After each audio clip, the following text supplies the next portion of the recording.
And welcome back to Little Cuts, our weekly minisode where we dig into the things that we've been watching recently. I'm Terry. And I'm Mary Beth, and I'm suing that because this episode is coming out, I think, 2 days before my wedding. And this episode is a little bit different because we're recording it ahead of time because I'm getting married.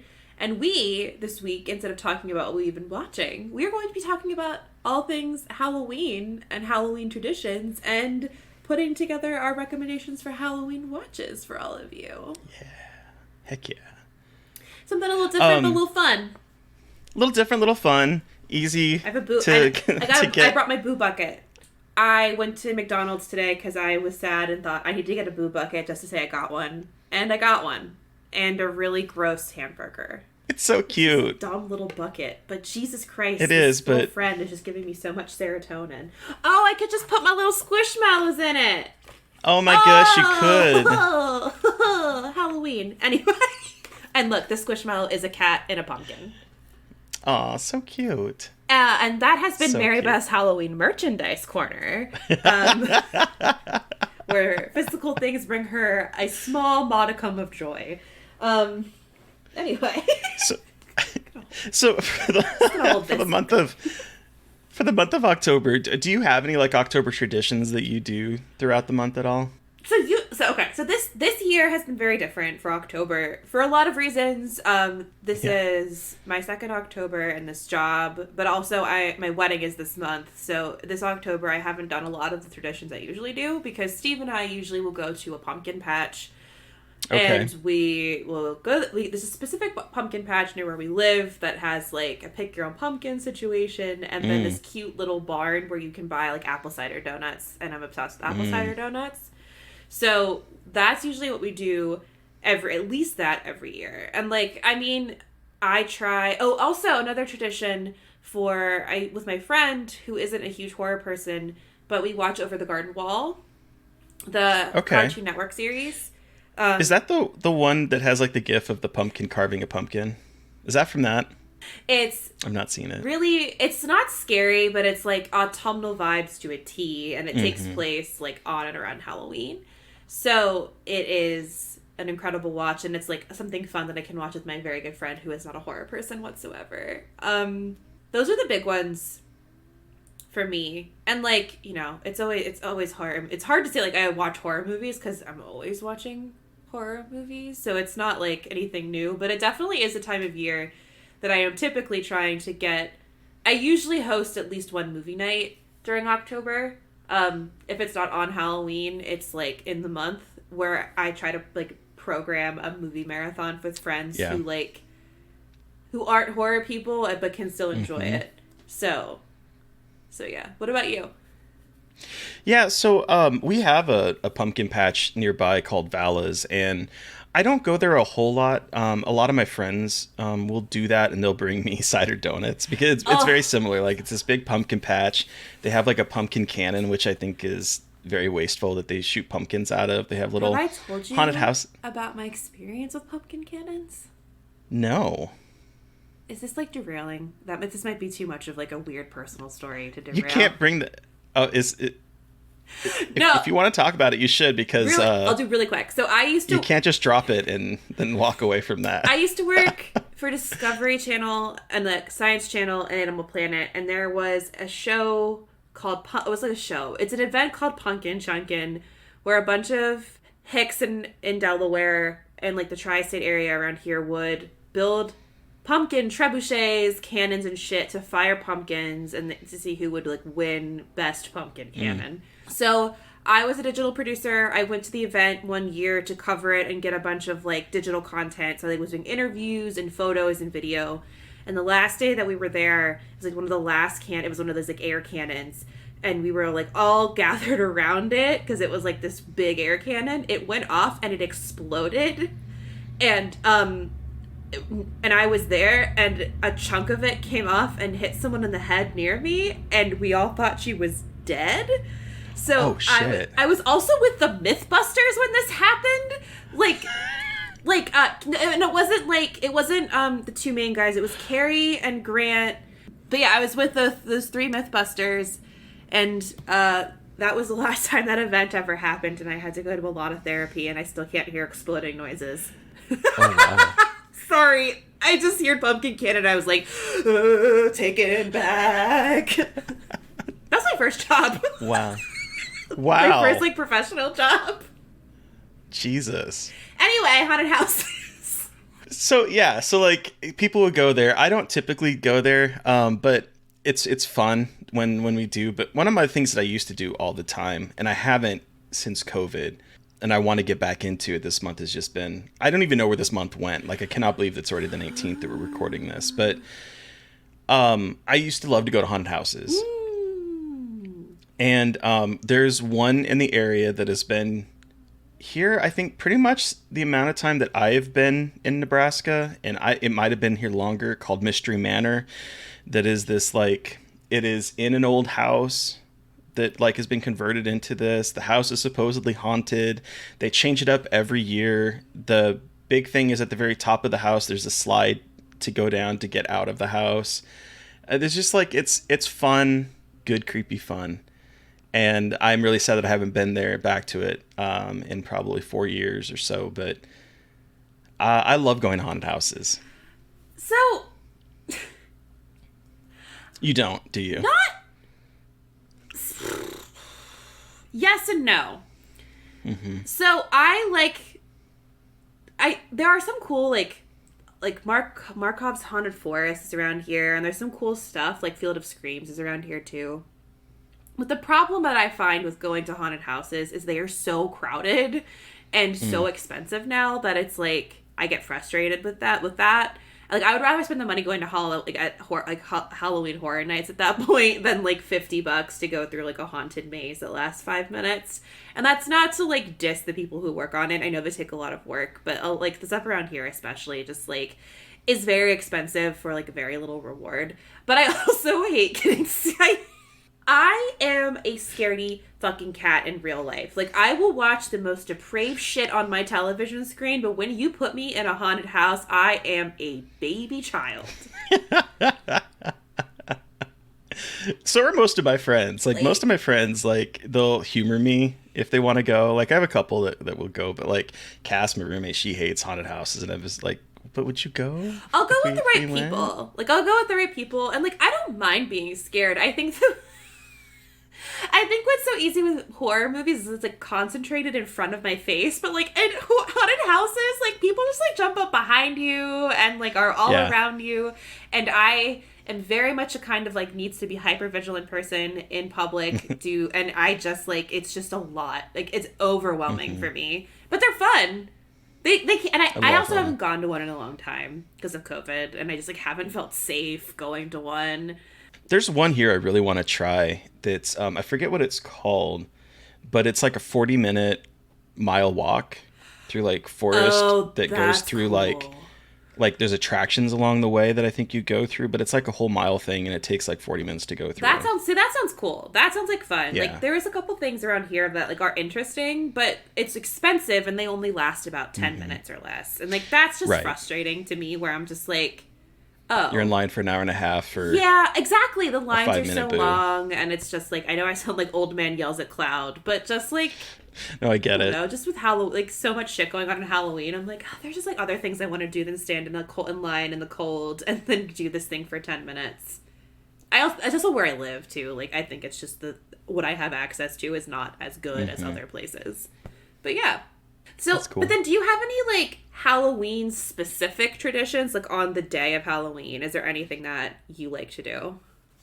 Yeah, one of the things that I love to do is, well, and I have done pretty much every year, is watch Trick or Treat. Oh, cool! I love that movie, and ever since it's come out, it is, I mean, spoiler, it's going to be on my list. It's, I watch that movie every Halloween pretty much. There's been a couple times where I've thrown a party. One time I did throw a costume party, and my costume was a zipper face. Did you do the whole creation? Like, glued the zipper on your face? Yeah, the zipper comes down and it opens up down by my mouth, and it's just like gore and stuff inside.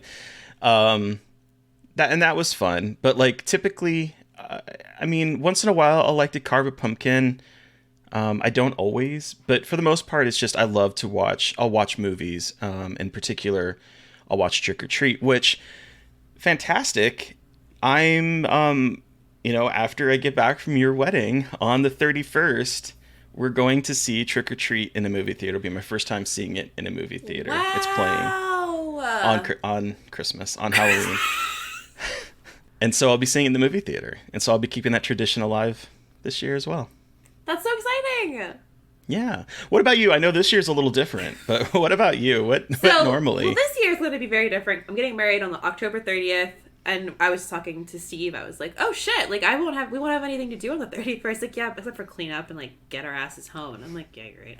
Because usually every Halloween I'm doing a movie marathon where like I am watching movies all night, and usually it switches up. Like I'm not. But I'll usually pick a theme or like pick a franchise or something. Like I've been trying to use especially quarantine Halloweens as a way to like catch up on franchises that I'm behind on. But I have a pretty close knit group of friends around here that someone usually throws a Halloween party. So I usually go to that, and that's like my annual Mary Beth drinks too much and looks like an idiot. Like last year I was Lady Dimitrescu. I love costumes. So I was Lady Dimitrescu last year. And I walked around with long nails, smoking a joint, and I was like, I have never and will never be so cool. That is so cool. But so a lot of my friends, even if they aren't huge like horror people, they love Halloween. So we always have a costume party. Since almost every year since I've graduated from college, I've gone to a costume party either the weekend of Halloween or on Halloween. Like, love that shit. But Halloween Day, ever since high school, it's always been movie marathons. Like, I had best friends in high school where we would all, no matter the day of the week, we would all go to one of my friend's house with a big TV and rent a bunch of blockbuster movies and watch movies. So it's always like, it was always that. So it's always watching horror movies. It just depends on what I'm feeling that year.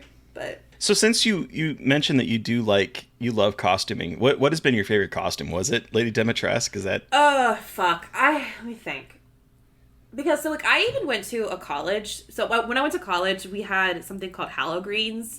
Because, like, the main area where all the seniors live is called the Greens. There's all townhouses. So, like, the Halloween party would be, like, just a massive party there. And everyone would wear a costume. Like, it was just expected that you wear a costume. And I've always handmade costumes since I was a kid. So, like, oh, wow. So, like, when I was little, my favorite costume I ever had, I think, like, of all time, was I had this fish costume where I had this big bulbous head and little, like, hand fins, and I wore it in kindergarten. Aww. And it was so cute, but, like, definitely kind of ugly. And all of the girls were like, my fucking kindergarten bully was a black cat, and she's like, I'm a cat, I eat fish. And I was like, oh god, fuck you, I'm a fish. And I was also a costume repeater, so if I should have known I had OCD at a very young age, because I would like hyperfixate. So I was a vampire like multiple years in a row. I was Princess Amidala from Phantom Menace multiple years in a row, like full face makeup, like white face, holy the lip. shit. I had like an outfit.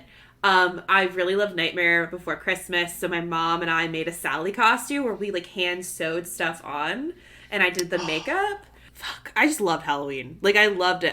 Always loved it. But I think, like, Lady Dimitrescu was a really good one, because it was, like, so simple, but everyone knew who I was, and, like, that was just absolutely incredible. But I will say, the one year that I was Ramona Flowers, I was very happy with that outfit. Aww. And that was me and Steve's first Halloween, and he dressed up as me for Halloween because his costume didn't show up in time, so he dressed as me because we had the same glasses prescription, so we could wear my glasses and wear my clothes, and everyone knew exactly who he was at a very specific aesthetic in college, and everyone knew like what I dressed like.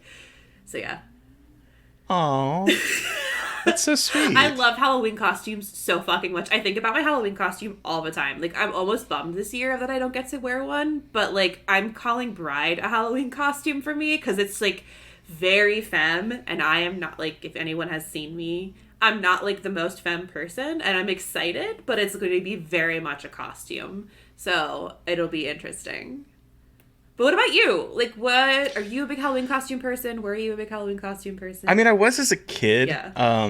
Even though it was like I mentioned this before when we talked to Utaka, that growing up in Alaska for like elementary school, where it's like it's really hard to be scary. I wanted to be scary. Every costume I wanted to be terrifying, but it was really hard to do that when you are wearing big ass gloves, a giant winter coat, snow pants, snow boots, and sometimes a hat, like a hoodie on, because it's so fucking cold and wet and snowy.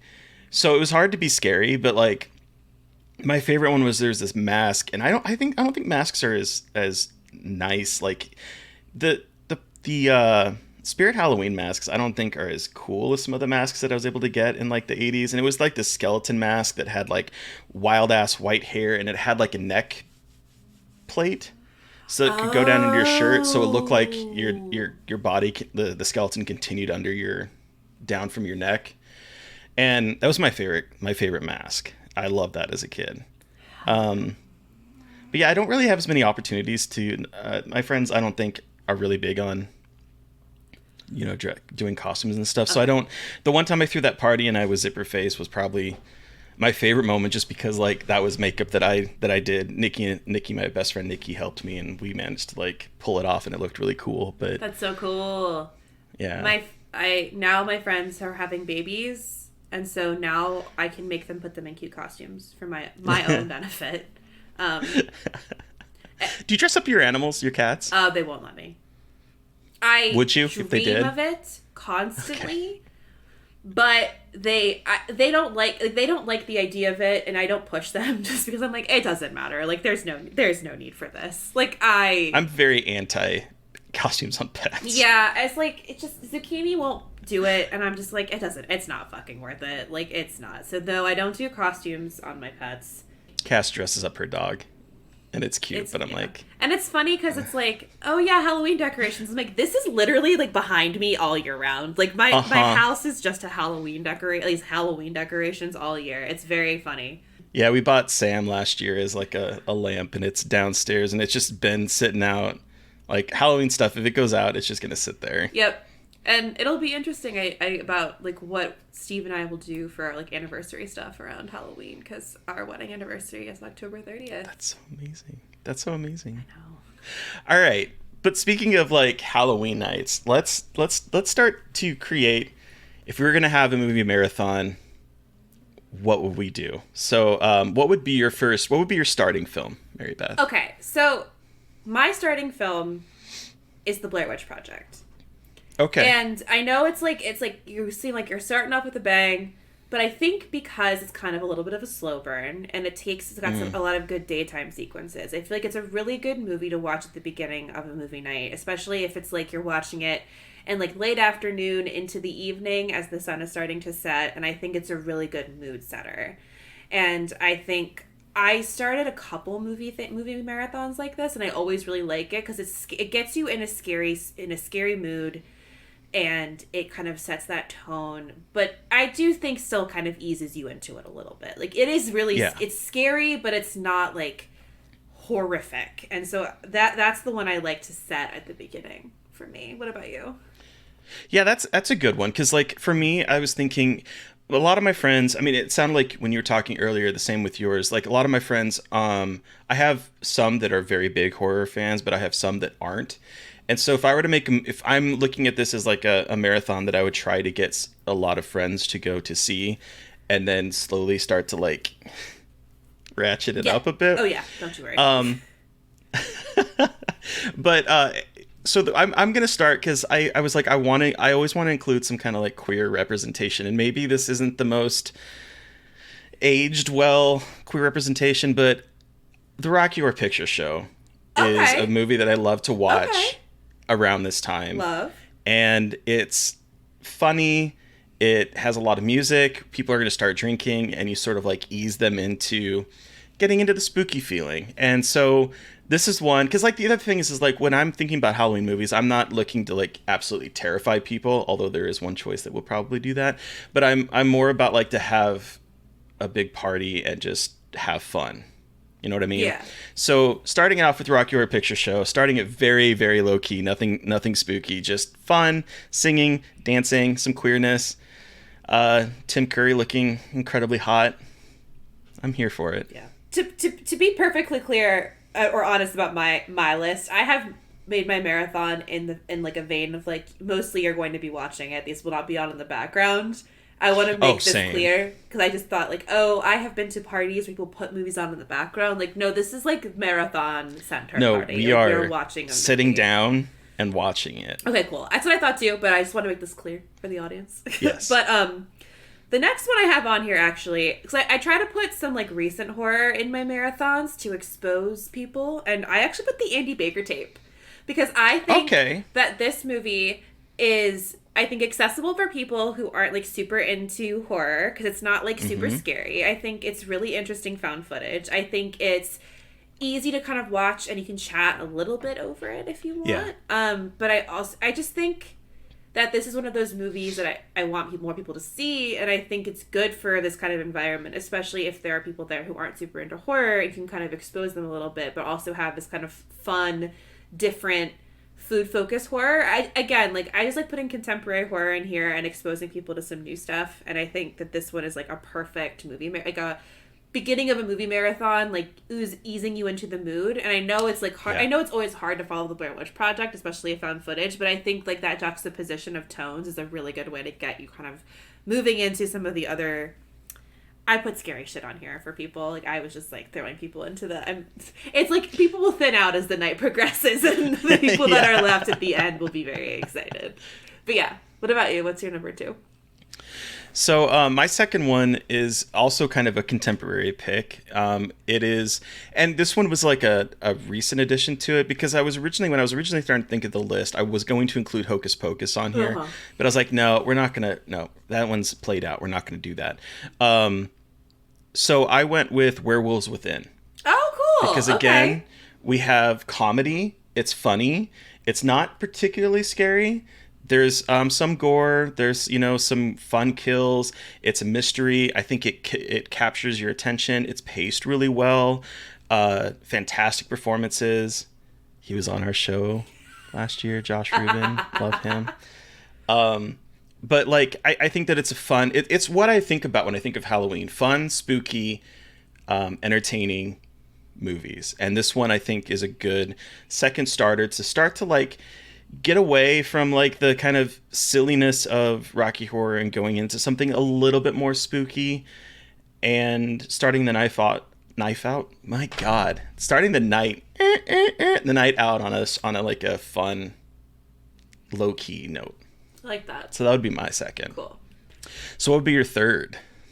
Sorry, we saw you from across the bar and liked your vibe looking for a third. I'm so sorry. My brain is just free associating with everything.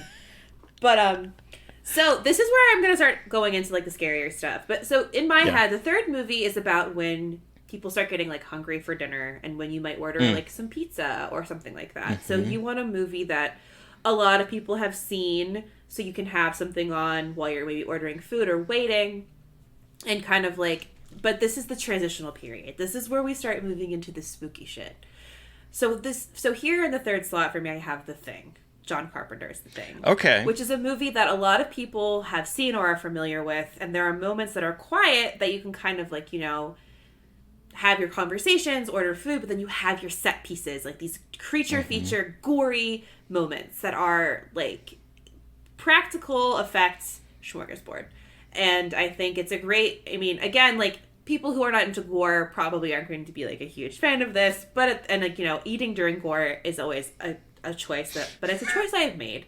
And I think this is like a good kind of transitional movie into the last two that I would want to show people like this year. But yeah, The Thing is my kind of like center, and it's like, to me, that's like the centerpiece screening. It's the one where like everyone who is there will probably enjoy it, regardless of where they fall on the horror spectrum. They can at least appreciate it. So that kind of is where I put that. What about you? That's a good Halloween movie too. It's fun, it's spooky, it's gross. Like that fits that vibe that I want from Halloween too. Absolutely. We just watched it last weekend. It's just such a good fucking movie. It's your third. So my third is, again, we're going to amp up the spooks a little bit more, but we're going to go with The Autopsy of Jane Doe. Oh, good. Oh, that's a good one. Because again, it's spooky, it's paced really well, It's we're getting to the point where like I want to try to tighten those screws a bit before we get to the next movie, which is sort of like the centerpiece of horror for the night. I think the Autopsy of Jane Doe is just a fun, spooky movie. I love the mystery behind it. I love trying to figure out what's going on with the body, and it just great performances, some great scares, nothing too graphic and gory. There's a couple moments, but for the most part, it's just amping up that spookiness and that kind of fun association I kind of bring with Halloween of like just ghosts and spookies and weird things happening and jump scares. It's just like that's the kind of fun type of movie that I lean into when I'm thinking about Halloween. I need So to rewatch that because that's a good movie. It's got some good. It has some good scares in it too. it Like it's does. got, yeah, Emil Hirsch. There are moments that will probably send people out of the room, but like it's good, and I think it sort of is starting to again amp things up for the next film for me. So okay, so this slot for me is like the scary movie. Yeah. This is like the movie for people who want to be scared and people who want to leave can leave. So at this spot, I have a movie that I try to watch pretty close to Halloween, if on Halloween every year, The Strangers. Okay. Wow. All right. Look, Yeah. you're coming to a Mary Beth McAndrews Halloween movie marathon. I'm gonna be nice to you for a little bit, and then I'm gonna say, fuck you! This is what it's like being my friend! Anyway, this movie is just lean, mean, and so scary, and I think, especially if you're with a group of people who are willing to, like, buy into it and, like, not laugh their way through it, because I have friends who try to, like, I know people react to fear differently and they laugh, but I'm just like, please stop.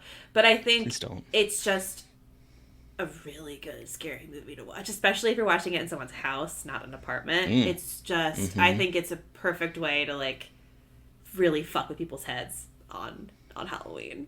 What about you? So I am also just going to go for the jugular with this one, and we're watching the Evil Dead remake. Hell yeah! Oh, that has like Halloween written over it in bright red. Uh-huh.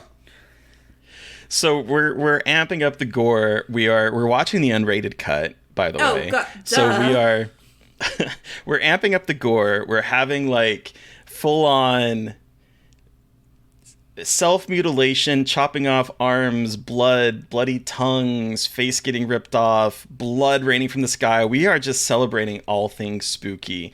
And I am probably sending a couple of my friends. They're like, okay, I'm done for the night. But we're doing it. We are just going to go for that jugular and just drench the room in blood because again, this is a movie that I think of with Halloween because it is spooky, it's gnarly, it's gross, it's just a lot of fun. I rewatched that recently, and it is such a good Halloween movie. That movie is just gross and fucked up. And again, like the perfect movie to be like, all right, have all the people who like don't like gore and scares left. All right, cool. Like let's get it going. Let's rev up those chainsaws. And I have to say, I watched the 4K Blu-ray that just came out. I watched that with the unrated cut on that, and it looks so pristine and beautiful. Blood. It's so good. So much blood. Hell yeah. So goopy. And so, all right. So what are you ending closing out your movie marathon with? Our movie marathon is an incredible midnighter vibe movie called Barbarian. Oh yes. I decided again, like it is out this year. Yep.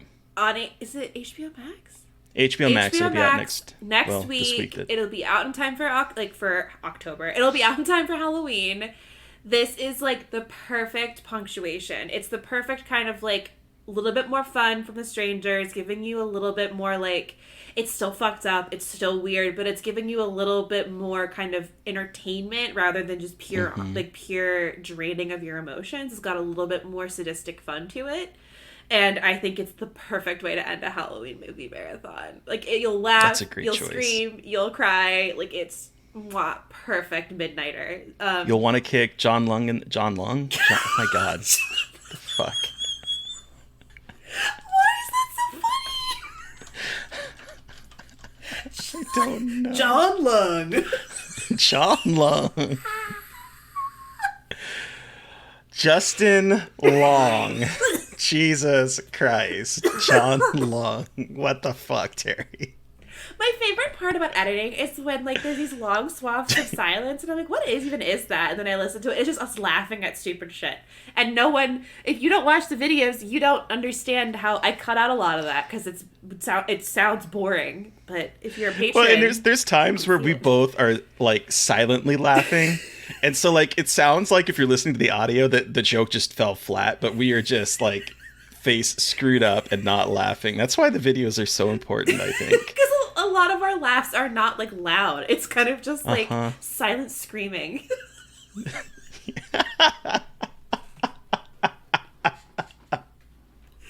Exactly. Anyway.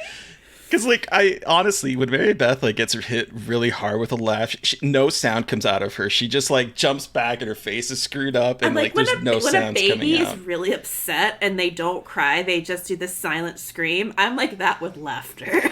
And so there are times, literally, when I'm going back and editing something, it's like, Mary Beth laughed at this, but there's no sound. No, and it's like, oh, that's right. It's just her buffering. But yes, you get to kick Justin Long in the face, or to want to kick Justin Long in the face with this movie. That's great. That's a great finale. I think so. What about... I'm coming over. Well, yeah. What's your finale? I mean, I sort of spoiled it earlier. It's Trick or Treat. Yeah. And, like, the reason why Trick or Treat's gonna be the last movie, because Evil Dead has terrified you. It's gory. Some people, for those that aren't necessarily horror fans, it might be like at the very tail end and they're like, I am going to have images in my head. So we're going to go with something that is still a little spooky, a little scary, but celebrates the season so well and is a horror comedy and sort of like gently lets people out into the world. So I think Trick or Treat, it's one of my favorite films. I have to watch it, like I said, every Halloween.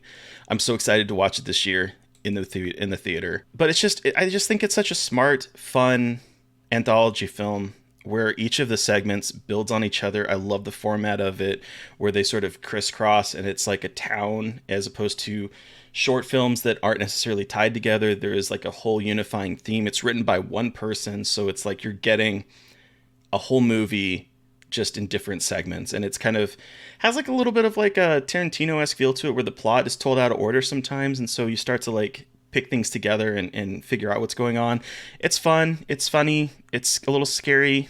It's a great time, and it's a Halloween tradition that I will never stop doing. So hell yeah, that is what we're ending the night on. Yeah, I fucking love this movie. I need to rewatch it, actually. I haven't watched it in a bit, but I fucking love all the images from it. I mean, like, Anna Paquin as a werewolf, bus full of kids. I mean, Sam as an icon. Brian Cox in it. It's such a good movie, and I'm excited that we're getting a second one. Hopefully, it will be just as good as this one. Hope so. But yeah, this movie is something pretty special. Quintessential Halloween movie. I love that neither of us put a Halloween Michael Myers movie on our list. It's just too predictable. Yeah, what's predictable is you'll listen on the next episode. That might not be my favorite movie. I actually had forgotten about that, and then you reminded me. God damn it. Forget. Well, so that, listeners, has been our special Halloween episode. Thank you so much for listening. I'm going to be married soon. I'm going to keep saying it until it happens so I can maybe make myself realize it's real. But we want to hear from you after you've heard from us. Oh, did I forget something? We first need to say what we're... Oh, god damn it. This is what happens when I don't have a script in front of me and we change format. Change format. Before we talk about that, Terry, we're getting back to horror comedies next week for Little Cuts, back to our usual programming. So what movie are we watching next week?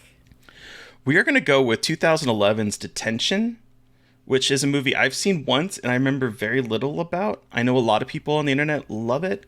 And you've never seen it, right, I've never seen it. I've wanted to watch it, and now I'm going to. I'm very excited. It's got a baby Josh Hutcherson. I'm really excited to watch it. Baby Josh Hutcherson. Yeah, cutie patootie. Cutie. But listeners, Oh. did I forget something again? And who are we talking Jesus, to on Monday? I just fucking forgot that this is just like a Little Cuts episode. I'm just like... So on Monday, for our next episode, which is Halloween proper, we are talking to Jared Rogers, the producer and star of the pseudo-documentary When the Screaming Starts, which is out now. And we are talking about John Carpenter's Halloween. We sure are. It gets spicy spicy between me and Terry in that episode. So, like, get ready. Just a little. And that it's definitely not. It's not the Shining levels, but no. But there's some hurt feelings. But it premieres the day after my wedding and 2 days after Terry and I meet for the first time. Ooh boy! Oh boy! So get ready on Twitter for that, everybody. Yes. But. Listeners, now we got it, right? Am I right now? Did I forget anything? Now. Okay, cool. I don't think so. It's not like I've been hosting this podcast for 3 years. 3 years. So, listeners, you've heard from us. We want to hear from you. What is your perfect Halloween movie marathon? What are some of your favorite Halloween and October traditions? Let us know. You can send us an email at scarredforlifepodcast@gmail.com, or you can let us know on Twitter. I am at MB McAndrews. And I'm a Gaily Dreadful. And of course, don't forget to follow the podcast on Twitter at Scarred Podcast. And please don't forget to review, rate, and subscribe. And join us on Patreon, where you will see Mary Beth flicking her tongue out the screen like a lizard just now. It's just like with RuPaul's Drag Race and Untucked. If you're not watching Little Cuts, you're only getting half the story. Sorry. Thank you to Eric Parr for artwork. Thank you to Sean Keller for music. Thank you everyone for listening. Please stay safe out there. Most importantly, and have a great Halloween. And as always, until next time, words are hard. Bye. Jonathan Long. Jonathan Long!